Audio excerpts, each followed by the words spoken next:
ଦେଖନ୍ତୁ ଯିଏ ମନେକର ବ୍ଲକରେ ଯାହାର ବି କାମ ଅଛି ବିଡ଼ିଓ ଚାମ୍ବରରେ ସାଇନ୍ ହେବା କଥା, କିନ୍ତୁ ସାଇନ୍ ବିଡ଼ିଓ ଚାମ୍ବର ନ ହେଇକି ବିଡ଼ିଓ ସାର୍ଙ୍କ ଘରେ 1% ପେମେଣ୍ଟ ନେଇକି ଯାଇକି ଯେ ପଇସା ଦେଲା ତାର ସାଇନ୍ ଫାଇଲ୍ ଯାଇକି ସାଇନ୍ ହେଇକି ଆସୁଛି।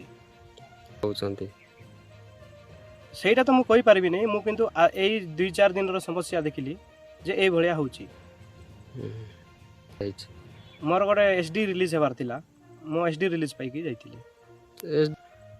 ମୋତେ SD ରିଲିଜ୍ ପାଇ ଯାଇଥିଲି, ଆଉ 1 ଇୟର୍ ପରେ ହିଁ ସେଇଟା ହୁଏ ବୋଲି କହିଥିଲେ। ଆଉ ଅଡ଼ିଟ୍ ହେଇଯାଇଛି, ଅଡ଼ିଟ୍ ହେଲା ପରେ ଦିଆ ହେଇଯିବ ବୋଲି କହିଥିଲେ ଫାର୍ଷ୍ଟରେ। ତ ଅଡ଼ିଟ୍ ହେଇଗଲା, ଅଡ଼ିଟ୍ ହେଲା ପରେ କହିଲେ ଯେ ହଁ ଦେଇଦେବା ବୋଲି କହିଲେ, ପୁଣି କେସିଆର୍ ଫୁଟେଜ୍ କଲେ, ତାପରେ ମୋତେ 5,000 ଟଙ୍କା ମାଗିଲେ।